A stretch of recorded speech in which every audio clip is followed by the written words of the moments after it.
Manual de orientación en psicopatología infantil. Orientación multidisciplinar. Autor: Licenciado Vasconcelo Juan Carlos. Ensayista. Investigador. Derechos reservados. La orientación multidisciplinar en psicopatología del niño. Lo primero es que en nuestra sociedad se tiende a rotular, a etiquetar, a poner una marca a toda conducta que no sea productiva, en consonancia con la lógica economicista. De modo que el niño productivo es el ideal de salud porque produce aprendizajes intelectualistas, es obediente, se conforma a los moldes productivistas y se lo cataloga igualmente como normal o sano. Pero lo es solo porque promete ser un productor y consumidor, un sujeto al mercado capitalista, y no como sujeto de la vida, para desplegar sus potenciales, su proyecto de vida, etc. De modo que, el niño que se retrae como un autista, o es muy vivaz como un hiperactivo, etc., son ya considerados como no normales, porque se salen del modelo que se aliena a un estilo de vida limitada al trabajo para producir capitales.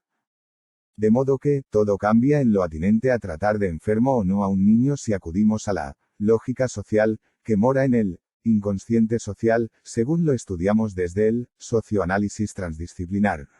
A un molde social de sujeto así como de lo normal, anormal, sano o enfermo que es alienante del latín alienus, locura, y que lleva a la verdadera enfermedad porque reprime las tendencias vitales, la felicidad, la expansividad humana, la creatividad, lo emocional, la pareja, el proyecto de cada uno, la vida familiar, todo.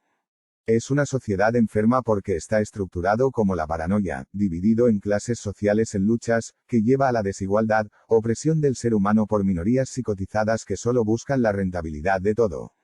Una sociedad dividida estimula la división subjetiva, las luchas, sufrimientos, la verdadera enfermedad mental y la falta de salud mental.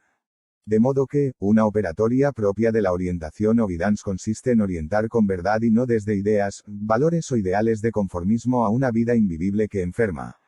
Operamos entonces la resignificación de todos los términos vinculados a la salud mental y la enfermedad mental en el caso de los niños.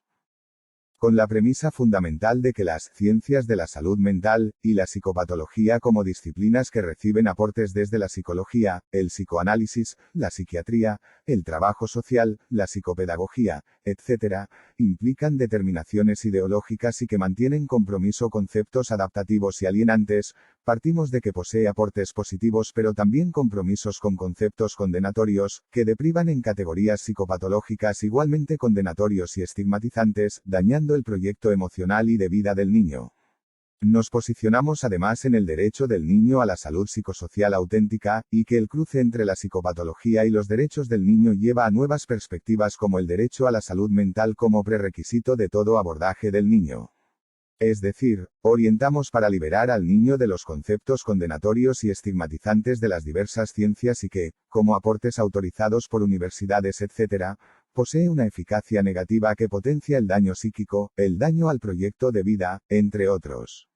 Contrariamente, consideramos que en el niño está todo por hacerse y todo diagnóstico, toda apreciación médica, psicopatológica, psicológica, psicopedagógica, etc., aparecen como pasajeras, y que todo se resignifica como por ejemplo en la metamorfosis adolescente, etc.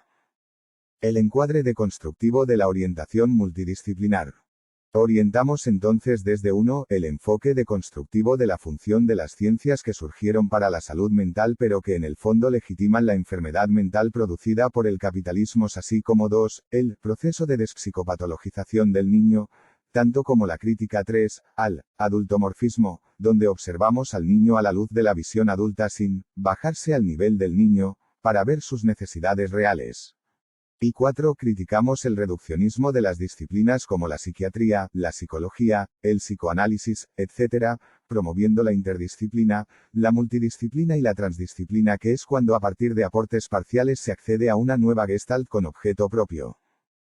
Comenzamos por relativizar todo, diagnóstico, como enfoque de etiquetaje para conocer la historia emocional del niño, sociología clínica.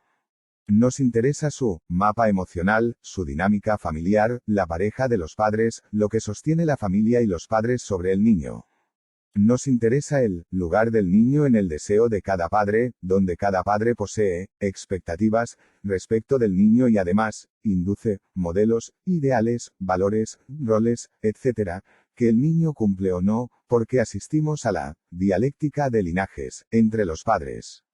El niño emerge en esta puja eligiendo, siendo instado a hacerlo, siendo escuchado o no, siendo querido o no, etc., es decir, nos interesa otra formulación de la familia que ya deja de ser la familia ideológica del funcionalismo que percibe la célula familiar, cuando en verdad hay una dialéctica interna en la familia que es la que lleva al niño a padecer depresiones, angustias, inhibiciones intelectuales y trastornos emocionales. Como síntoma del plan materno, o plan paterno, el niño recibe contaminaciones o males de archivos que padece, sufre, sin saber que es la marioneta de un deseo otro. De modo que, la reubicación del niño en un circuito mejor, ya liberado de tales deseos, es uno de los objetivos de la guidance. La orientación a padres y al propio niño. Los padres suelen presentar sus propias versiones sobre lo que el niño padece o sobre lo que ya no pueden manejar, como el caso de un niño hiperactivo, angustiado, con fobia, etc. De modo que, en tal discurso, despejamos lo que hay de depositado en el niño como mal de archivo, y el papel que cumple el niño en tal deseo. Muchas veces, un niño con fracaso escolar, con dificultades para la lectura o escritura, etc., cumple el papel de simbolizar lo que sus padres no pudieron resolver en su momento y el mal se vuelve a activar aunque esta vez en la vida del niño. Allí, la demanda de los padres puede que no sintonis con la del niño que busca liberarse de la angustia de ser objeto protector de una madre que ha capitulado en su deseo de amor y pareja. Es decir, el niño simplemente es, y las quejas provienen de los adultos como la escuela o los propios padres. Pero nuestra ética en este caso es liberar al niño de las transmisiones negativas que lo sumen el rol de marioneta de los deseos de los padres.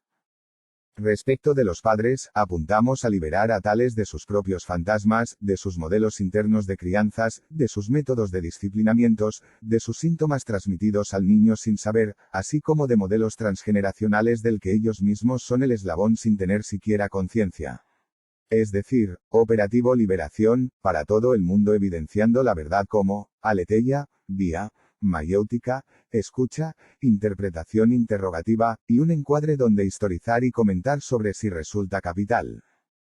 En un contexto de defensa sistémica, o protección de un sistema de vida, que a veces se observa como transferencia, o repetición de patrones ante el orientador, incluso de contratransferencia, como reacción ante los relatos y reacciones, orientamos preguntando, diluyendo certezas, buscando el texto dentro del texto como la verdad oculta que alimenta los síntomas y sufrimientos del niño. Es sobre todo, ponerse del lado del niño y sus derechos, lo que nos lleva a reformular etiquetas, diagnósticos, prejuicios científicos y profesionales sin éticas que solo aplica técnicas y teorías sin un encuadre epistemológico. Orientaciones con o sin tarjetas.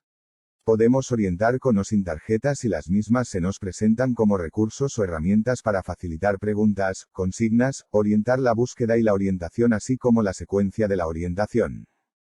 Tarjeta 1, o, consigna para preguntas o, mayéutica de orientación. Y es necesidad de, despsicopatologización de la infancia, como visión patológica del niño o incluso, el de la proyección de las patologías adultas sobre el niño.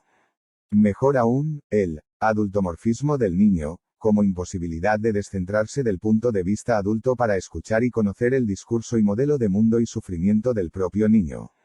Mejor dicho, la deconstrucción integral, de todo concepto aplicado al niño, de toda psicopatología, de toda enfermedad porque poseen vinculaciones ideológicas con un modelo social adaptativa, conformista, que apunta a la psicopatología como instrumento de dominación mental, un verdadero control psicosocial vía el etiquetaje, y donde la etiqueta apunta a controlar a través de la culpa, que en el fondo no es sino inculpar al pecador que ha cometido la supuesta enfermedad mental de violar las normas consagradas o manifestar conductas no acordes con las expectativas. Normas e ideales sociales. En el fondo, todo niño que no sea productiva en sus aprendizajes como equivalente de que cuando sea grande va a ser un buen productor de plusvalía y de capital. Por ejemplo, un chico, retrasado, no ha llegado al nivel óptimo de un niño que sí produce según su grupo cultural y edad. Un niño hiperactivo no es productivo por acelerado, y no es visto como motivado y lleno de vitalidad. Lo mismo un Asperger, que se retrae y no disfruta de lo social capitalista como un sujeto adaptado al mundo productivo. Un depresivo no es feliz a pesar de que la sociedad lo derrumba a diario, etc. La razón de este enfoque es que un término, nombre o etiqueta no es el sujeto y su historia sino solo una marca descriptiva que intenta explicar una vida aunque nunca lo logre.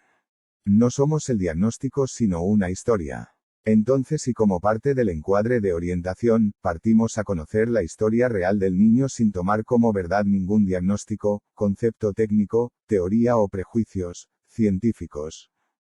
La regla de oro con niños es considerar que en ellos todo está por hacerse y que toda crisis, malestar, depresión, fobia, etc., resultan momentos o crisis pasajeras, que luego se resignifica en la adolescencia como segunda infancia y entrada en la vida adulta.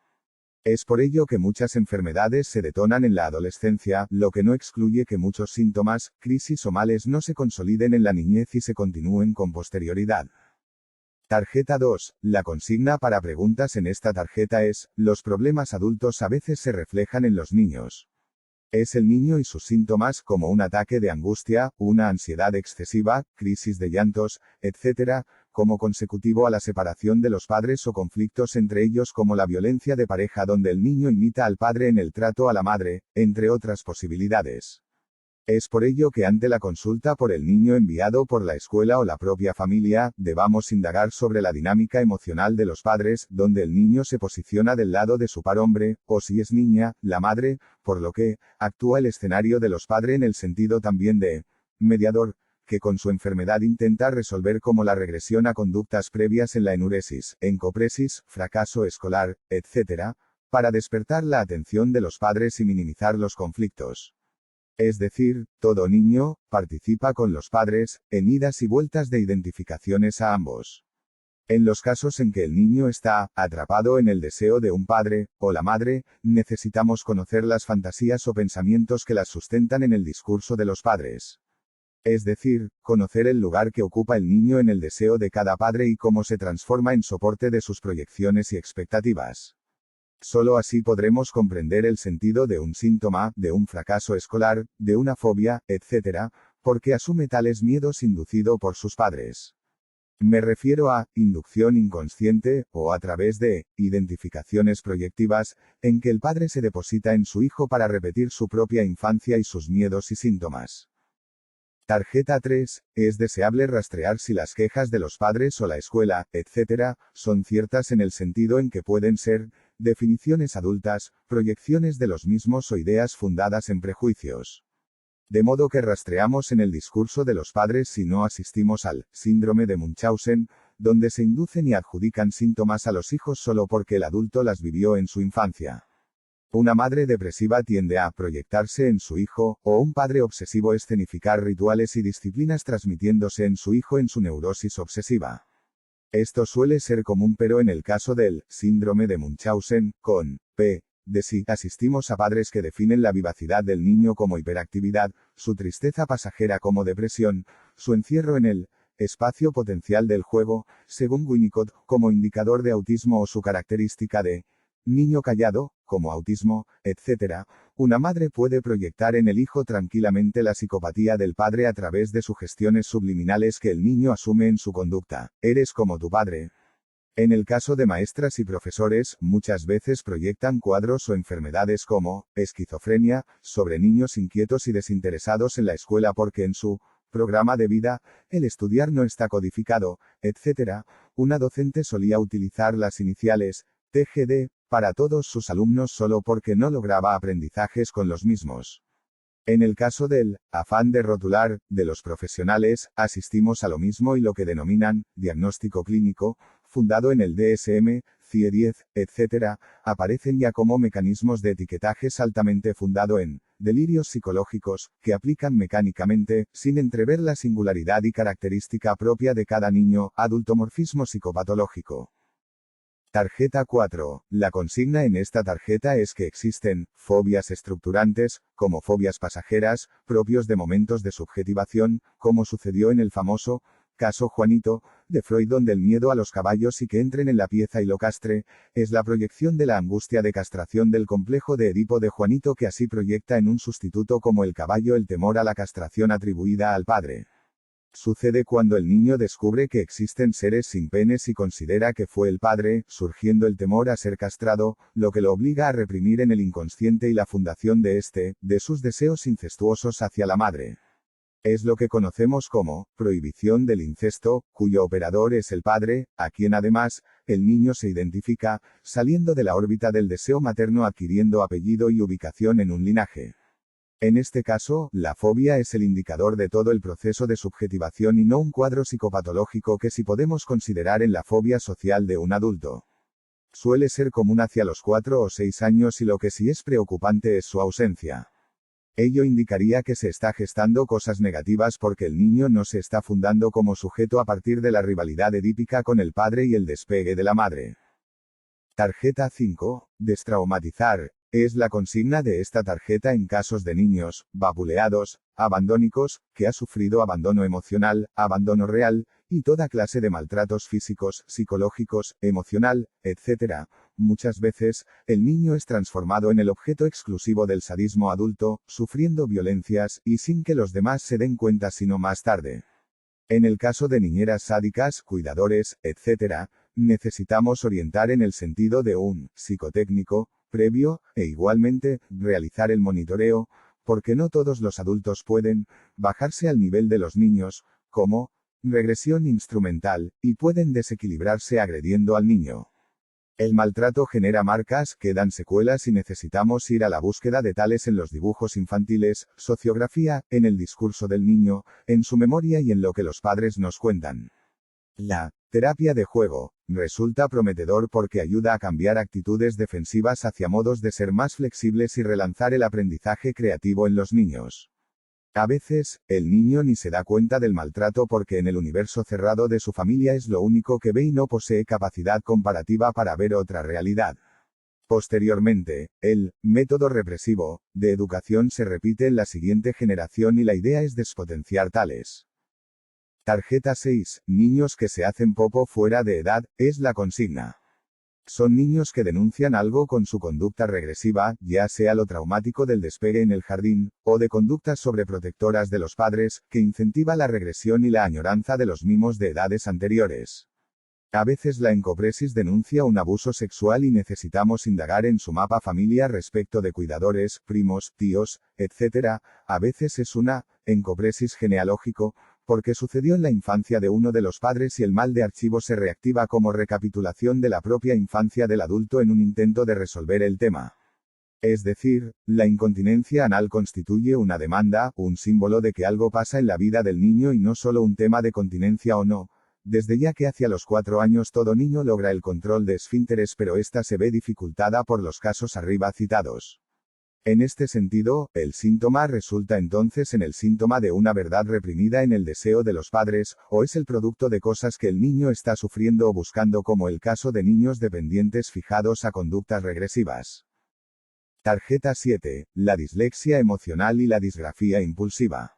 Es decir, el niño no puede leer símbolos, reconocerlos, articular letras en palabras, deletrear e interpretar el significado de palabras y oraciones por cuestiones emocionales vinculados con su mapa emocional familiar. Es decir, cuando la función simbólica, como el hablar, comprender palabras, lectura de palabras, la escritura, e incluso el dibujar, sufren perturbaciones por factores emocionales que cortocircuitan al niño. Es decir, las funciones de escribir, leer, etc., sufren influencias inconscientes como preocupaciones, temores, inhibiciones, etc., que necesitamos rastrear en el discurso de los padres y en el discurso del propio niño.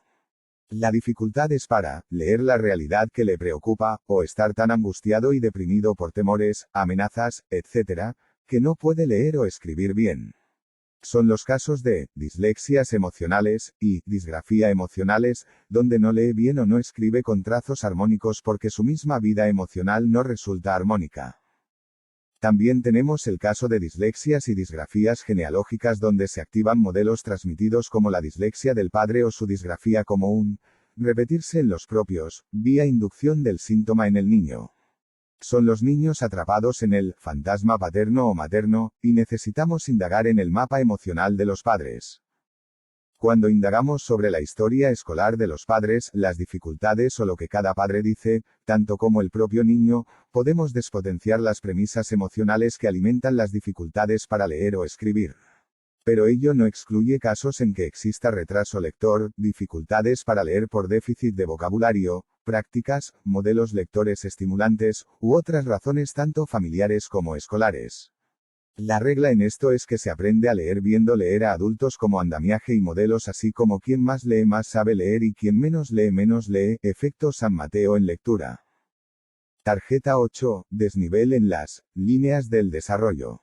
Según Anna Freud, los niños avanzan desde un nivel inicial de adquisición de pautas, control de esfínteres, del cuerpo, del control de emociones e impulsos, criterios morales, etc., a otro de adquisición como línea de desarrollo. De modo que podemos encontrar niños con dificultades o retrasos en las adquisiciones vinculados a déficit de función materna y paterna, por lo que orientamos a los padres en el sentido del modelado, o de ejemplos sobre cada pautas para que el niño se identifique y pueda a su vez desarrollar tales conductas. Lo que se ve se aprende. Tales líneas van desde la lactancia torpe y dependencia hasta la alimentación por motus propio. Desde la ausencia de autocuidado a ser responsable por el propio cuerpo. Desde la ausencia de control de esfínteres al control del mismo. Desde la falta de control de impulsos hasta el autocontrol. Desde la ausencia de criterios morales y conciencia moral hasta la toma de conciencia del bien y el mal, etc. Tarjeta 9. Niños con problemas de límites. Son los niños impulsivos que no logran el control de sus impulsos y se extralimitan en el jardín, la escuela, etc., lo que a su vez le redunda en fracaso escolar. Los límites se adquieren cuando el niño es controlado por un adulto externo que le indica la conducta adecuada a normas, reglas, valores morales, etc., y el niño las internaliza como su propia norma. Es decir, lo que se denomina superior en psicoanálisis. Es la parte normativa y depende de la educación familiar, que es donde los padres limitan los deseos y caprichos del niño dando modelos o ejemplos de respeto, etc. Cuando el niño logra reprimir un deseo, un impulso, un sentimiento, etc., surge el mecanismo de represión, que es la funda el inconsciente, como sector de la vida psíquica separada de la conciencia, y es también lo que le da las diferenciaciones entre lo propio y el de los demás, o los límites que manda el censor interno, que es el superior, como la internalización de la autoridad de los padres en el niño. Es decir, ante niños descontrolados, niños emperadores que tiranizan a todos, etc., prescribimos función materna y paterna, como modelos que brindan límites, normas, etc., en forma firme y democrática. Tarjeta 10. Los niños deprimidos. Los niños reciben la depresión como síntoma y como conjunto de indicadores de depresión de sus padres, como herencia psicológica, como modelo depresivo y enfoque pesimista de la vida. También lo reciben en la transmisión vertical, de madre a feto, en el psiquismo fetal, donde la transmisión deja el factor predisponente, quedando ya el bebé con un precedente que luego se va a completar con climas familiares deprimentes, problemáticos, conflictivos, de negativismo y pesimismo en la visión de todo. Puede que sea de uno de los padres o de ambos. El caso de la niña cuyo padre depresivo que buscaba solucionar su depresión con adicción es claro y que, más tarde atentó contra sí, dejando a la niña el modelo de un padre suicida, lo que la condenó a lo mismo. Pero la salida surgió del lado materno, donde no existía depresión y era además lo que la mantenía solo en el plano de la ideación suicida, y además lo que le brindó una línea de vida con cierta salida. Orientamos en el sentido de la salida hacia modelos más positivos, como sostén para elaborar su otra parte, la pesimista y depresiva. Tarjeta 11. Prevenir la depresión anaclítica. Es la que René Spitz estudió como producto de carencias afectivas en el bebé.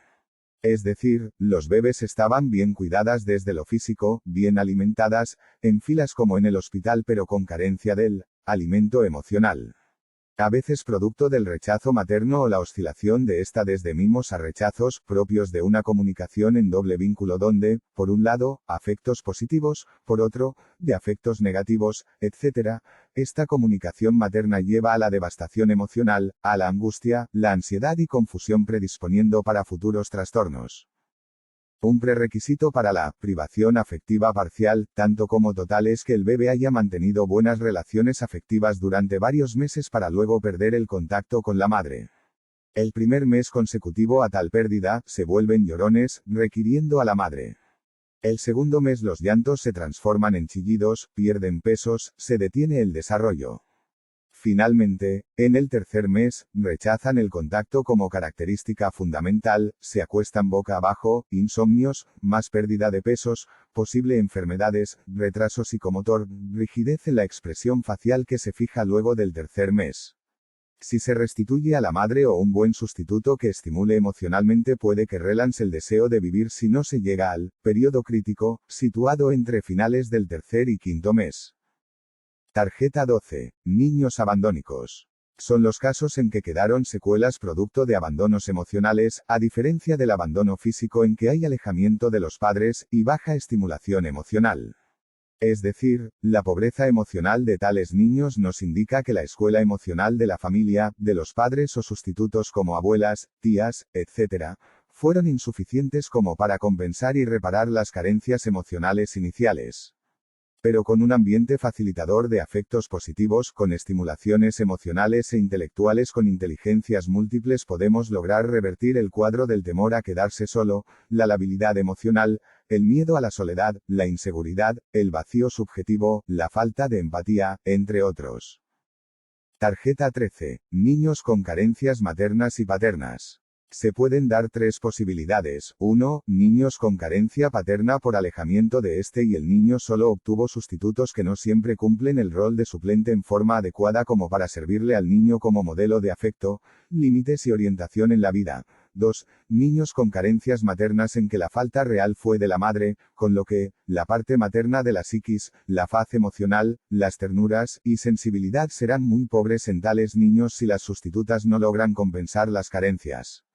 A veces una abuela suple tal rol, pero una madre además transmite límites, valores propios sin condicionamientos más que del amor materno incondicional. 3. La falta de ambos padre y el mismo hogar, con lo que, la carencia real y triste es algo real para estos niños que no poseen un hogar internalizado, como grupo interno de referencia y sostén y quedan con una labilidad emocional e inseguridad existencial que no les permiten a su vez armar un hogar lo suficientemente emocional como se debería.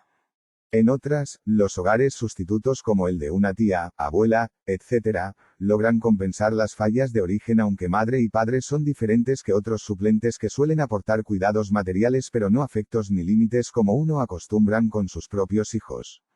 A veces hay solo límites, normas, reglamentos y castigos sin afecto lo suficiente como para ayudar al niño a un crecimiento saludable. 4. Niños rechazados porque han sido producto de infidelidades y no son originales, o porque el padre repite con el niño el maltrato y rechazo a que fuera sometido de niño. En un caso, el niño quedó en medio de la separación de sus padres porque éste consideraba que el niño no era suyo, con lo que detonó también el abandono materno al dejarlo en cuidado de extraños para nunca volver. El destino del niño fue trágico, aunque por un giro del destino logró sobrevivir a las adversidades, pero su vida no fue lo suficiente como para que sea feliz. Pero a pesar de las carencias, abandonos y rechazos que describimos, lo importante son los modelos de padres, y el tipo de familia o guión familiar, que el niño tuvo porque puede que repita el mismo destino que le dio origen sin darse cuenta. Es decir, tales carencias están guionados y necesitamos que el sujeto conozca su guión para liberarse de la cadena transgeneracional de abandonos que a veces se remonta muchas generaciones hacia atrás. Tarjeta 14. Niños víctimas de fantasmas. Un fantasma es un modelo identificatorio o modelo de sufrimiento, de males de archivos, modelos de accidentes, ahogamientos, autismo, fracasos en el aprendizaje, psicosis, etc., que se transmite en el eje transgeneracional inconsciente. Es decir, un modelo negativo que persiste en el linaje del padre o la madre y que implica riesgos o enfermedades mentales para el niño que es ubicado en rol simbólico problemático. Cuenta Ann Ancelin Schutzenberger a propósito de una familia donde cada generación se ahogaba un niño.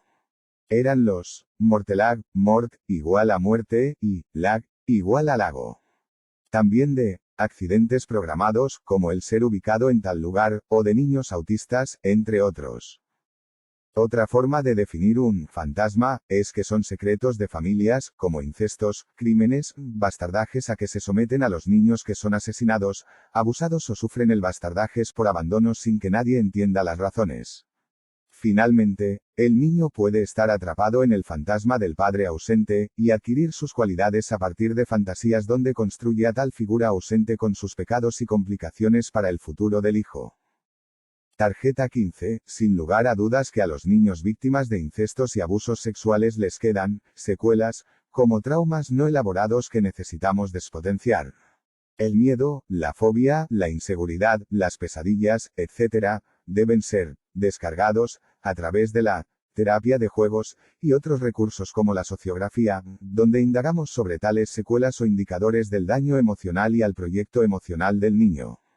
En los casos de niños donde fueron víctimas de familiares, ya tenemos un daño estructural, que consiste en la violación de la prohibición del incesto que todo adulto debe promover y garantizar, lo que no ha sucedido, transmitiendo al niño un modelo de familia perversa y con el agravante de que el niño queda con un modelo de adulto que podría incorporar a su subjetividad como perversión futura, en el proceso de hacer activo lo que se padeció, propio de muchos abusadores, violadores e incestuosos que fueron a su vez víctimas en su momento. Pero ello no justifica el acto y la ley hace su trabajo y nosotros la tarea de destraumatizar y reparar la identidad sexual y emocional, comprometida con un modelo perverso a los fines de estructurar un sujeto que respete los límites que prescribe la prohibición del incesto. Tarjeta 16. Niños agresivos. Muchas veces aparecen quejas del jardín, la escuela, etc., y el niño moviliza un modelo de niño como imitación de un adulto caracterizado como impositivo y violento. Es decir, el niño es la astilla de modelos violentos y se trata de versar juntos sobre el tema, buscando despotenciar tales modelos que mantienen atrapado al niño en un circuito donde queda etiquetado como violento, lo que a su vez perjudica su rendimiento escolar, entre otros. Por otro, buscamos que los padres y adultos responsables puedan ayudar al niño a reprimir sus impulsos violentos, y a trabajar la cesión de modelos, el mal ejemplo que sigue y a evidenciar el modelo de transmisión de la violencia en la familia o desde la pareja de los padres. Al mismo tiempo, incentivamos la sublimación de la agresividad a través del deporte, producciones culturales, juegos infantiles, diálogos de los padres con el chico, entre otros. Tarjeta 17. La consigna en esta tarjeta es, un niño psicotizado, como el caso de la esquizofrenia infantil, o de otras clases, como niños que aducen querer matarse gracias a una depresión psicótica, o melancolía psicótica, entre otras formas posibles como un niño paranoico, o maníaco. En la esquizofrenia infantil, el niño se encuentra despersonalizado, desapegado de la realidad compartida, predominio de un mundo de fantasías delirante, alucinaciones como el escuchar voces, y temáticas acorde a su biografía. Lo claro es que en tales niños observamos la devastación emocional, la falta de vitalidad, juegos creativos o compartidos en el sentido de límites, y antecedentes de descontrol, haber maltratado mascotas, agresiones francas sin mediar sentimientos de culpas, etc., y otras formas de indicadores de que el niño no posee criterios de realidad compartida. El niño manifiesta descontrol o ensimismamiento en la escuela con deterioro académico, violencia escolar, conducta temeraria, así como dificultades para adaptarse a la clase. En estos casos, orientamos en el sentido positivo de que en el niño pueden ser manifestaciones pasajeras, por problemáticas familiares, separación de los padres, violencia familiar, maltrato infantil, etc., y que como sujeto, falta aún los tiempos de la adolescencia, donde se juega el segundo tiempo de la constitución de la subjetividad y donde se define si fue una psicosis temporal o algo vinculado al factor disposicional infantil, y puntos de fijación propio de cada psicosis. En tales niños, el mundo de la fantasía y el delirio están muy cerca y de hecho, lo que llamamos desadaptación o conducta psicótica y lógica, descontrolada, etc., es propio del mundo infantil. Por ello, incentivamos la empatía de los padres, el diálogo democrático, ambiente facilitador y educativo, con criterios democráticos para instaurar límites éticos, autocontrol y conciencia moral como superior integrado. Es que en los niños, todo está por hacerse. En el caso de adolescentes, el brote es muy claro como comienzo de toda psicosis y allí se juega el factor disposicional infantil que se conjuga con un factor actual, conflictivo o problemático que el sujeto colapsa o se brota. En este caso, procedemos ya como orientación en psicosis. Tarjeta 18. Niños que no han resuelto el complejo de Edipo, como proceso de subjetivación fallida. No resuelto, en el sentido en que no han podido lograr una identificación estructurante con un modelo tercero como el padre desde la función paterno, pero no solo eso, porque desde nuestra propuesta de dialéctica de linajes, los modelos estructurantes provienen también desde el linaje materno, lo que brinda al niño varias posibilidades y no solo una, como dice el psicoanálisis. De modo que, hablamos de una Edipo de linajes, como varios Edipos, el de la madre y el del padre, donde el niño es expuesto a modelos de identificación y estructuración. Pero opera la lealtad de géneros, donde el niño se suele inclinar hacia el padre del propio género para luego abordar a la madre, por ejemplo. En la niña, se identifica con la madre para ser como ella con el padre, con sus atributos, marcas de identidad, etc., pero el proceso puede ocurrir en el propio linaje materno cuando el padre es ausente. La estructuración exitosa y pasaje sucede cuando el niño recibe modelos positivos, con un buen proyecto, con una misión y normas de autorregulación, conciencia moral e ideales compartidas y no adaptativas o perturbadas cuando los modelos son muy problemáticos. Tarjeta 19. Lo que enferma a los niños son los modelos o ejemplos negativos, problemáticos, conflictivos, como el de su propio género con quien suele identificarse y asumir sus cualidades, ideales o modelo de vida. De modo que, los males de archivos son malos ejemplos como la adicción paterna que trueca en adicción del joven, o entre muchos otros ejemplos, la impulsividad, modelo incestuosa, violento, etc., que los hijos asumen. Todo ello daña su proyecto de vida, su misma vida emocional, y es necesario el operativo descontaminación, como proceso de desidentificación, donde se despotencia tales malos ejemplos que el niño porta como insignias de su subjetividad. Contrariamente, cuando los niños no han recibido modelos positivos y recibieron influencias externas, pueden automaternarse, cuidándose mejor u orientando su vida hacia mejores rumbos, aunque también suelen repetir el mismo modelo de descuidos, negligencias y hasta omisión de funciones con sus propios hijos. El chico que tuvo carencia paterna le queda autopaternarse, con los modelos suplentes como tíos, abuelos, etc., aunque es diferente que cuando tuvo el verdadero padre que brindó amor y límites. En casos de padrastros o sustitutos, suele predominar normas, reglamentos y límites y poco amor, sin que tales ganen al niño desde lo emocional. De modo que éste crece con pobreza emocional, inseguridad y falta de orientación clara. En otros casos, el niño produce al padre a partir del discurso materno, etc., en un intento de suplir la falta, quedando atrapado en un ideal negativo, que le transmite igual sus pecados como el abandonismo y un modelo de hombre y padre con características no muy positivas. Tarjeta 20. Los niños prótesis de uno de sus padres o niño refugio, contra la soledad, el temor a estar solo luego de un divorcio, o el refugio en el rol paterno o materno para no enfrentar nuevamente una pareja merced a un guión de amor problemático. Una mujer, al quedarse viuda, experimenta, lógicamente, inseguridad y temor de estar solo e incentiva a una nieta, al hijo o hija, a no continuar con sus proyectos, como el proyecto de amor y pareja, con lo que obstruye emocionalmente a tal niño a seguir su vida emocional. En otros casos, el niño es refugio del desamor de la pareja y la centración en el rol materno o paterno oculta las diferencias y conflictos de parejas no resueltos. Una abuela solía tomar para sí, en forma sucesiva, a cada nuevo nieto o nieta so pena de enfrentar su vida emocional ya eclipsada por los avatares de la vida.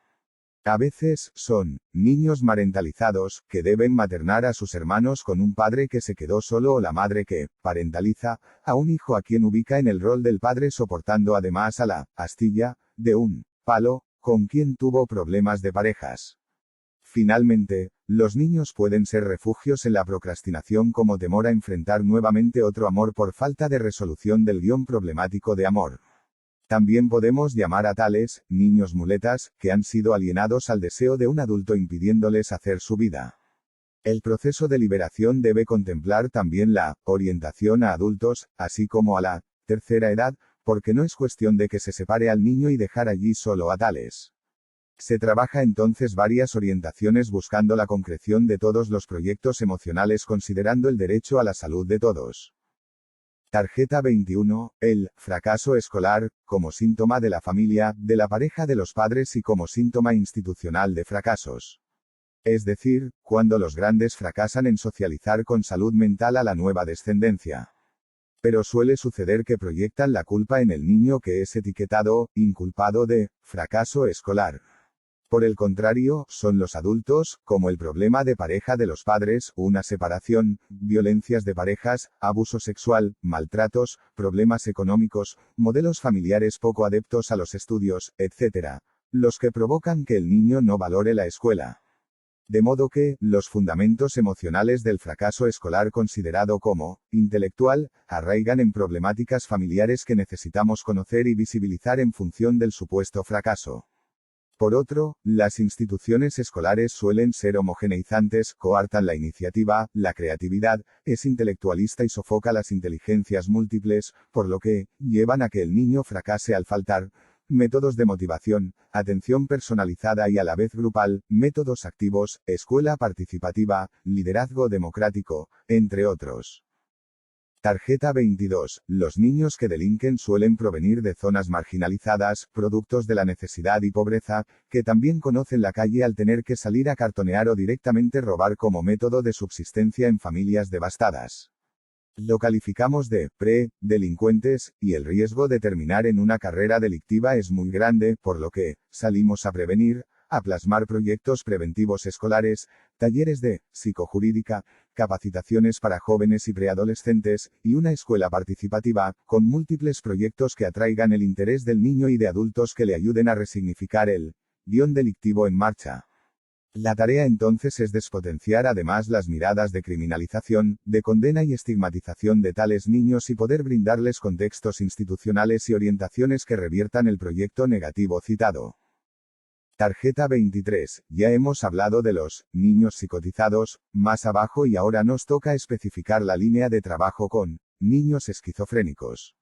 Sabemos que el niño aún se encuentra en su primer tiempo de constitución subjetiva, y que se caracteriza como fallida, en estos casos y que aún falta el segundo tiempo de la adolescencia, que es cuando se precisa si es ya una estructura psicótica, o no, de modo que procedemos a orientar a los padres respecto de la necesidad de invertir emocionalmente en el niño, de dialogar mucho con él, de la necesidad de terapia, de orientaciones a los fines de incrementar su autoconocimiento, fortaleza mental para poder entenderse y poder así sobrellevar la pesada mochila que le tocó en suerte. A veces, niños impulsivos o descontrolados, con visos de falta de conciencia o de temor, etc., puede indicar déficit de límites o de autocontrol que aparece para muchos como un niño enfermo o psicótico.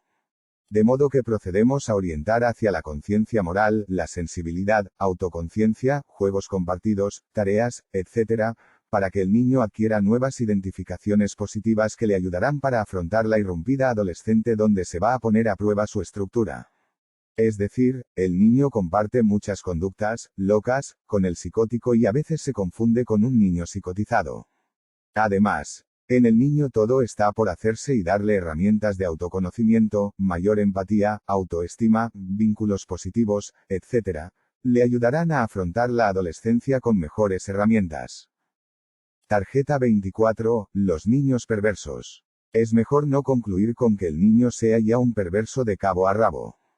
Muchas veces, asistimos a manifestaciones perversas, en niños como imitación de adultos, como el sadismo contra una hermanita, la emulación del padre en el maltrato a la hermanita o cuando maltratan animalitos, seguir el deseo negativo de los padres hacia los animales.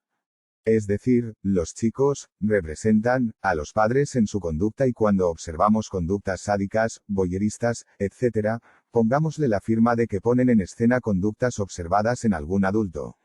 Lo mismo si abusan de sus hermanitos o primas etc., porque movilizan conductas aprendidas o cuando hacen activo un abuso y abusan de un hermanito.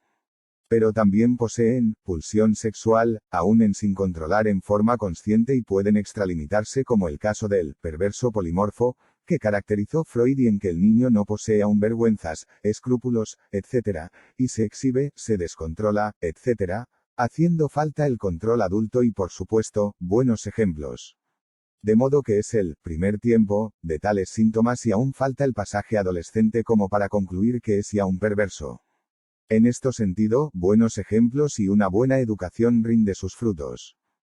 Tarjeta 25. Son los casos en que se daña el proyecto de vida, tanto como el ciclo de vida, en el sentido de etapas que transitamos en la vida.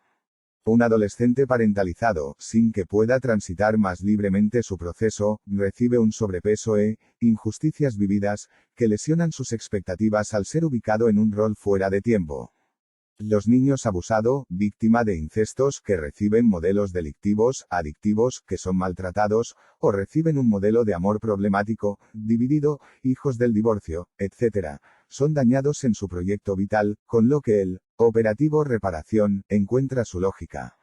Es decir, aunque el niño parezca sano, indagamos respecto de los males de archivos, de modelos negativos implícitos, secretos que porta, y en suma, de herencias psicológicas negativas, y legados que comprometen un futuro o su presente a los fines de su despotenciación a través de juegos, orientaciones, sociografía, entre otros. Tarjeta 26. Son los hijos no deseados, los ilegítimos y los rechazados, como el caso de un hijastro con poca aceptación de su padrastro o madrastra. En el caso del hijo no deseado, sabemos que el deseo de hijo es parte de la ecuación emocional de toda mujer, y lo que nos interesa en tales casos son las razones del supuesto no deseo de hijo, o tal hijo, la coyuntura en que se dio el embarazo y lo que aduce en el plano del discurso.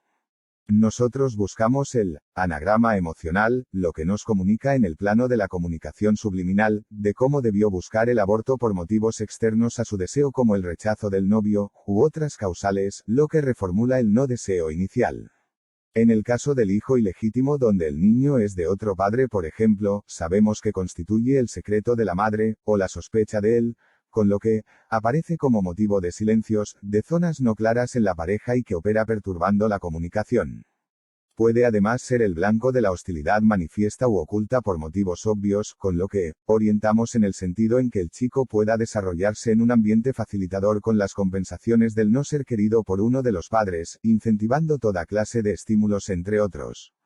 Los hijos rechazados entran en esta categoría aunque el caso es diferente porque estos lo son en sentido manifiesto, fueron no queridos, el padre o la madre reinició su vida a otro lado y fueron dejados en crianzas cuando no en un hogar de niños, o aún peor, la calle. En un caso, luego de un divorcio difícil, con violencias, el padre indicó a la madre, si querés déjalo en un hogar de niños, yo no lo puedo cuidar.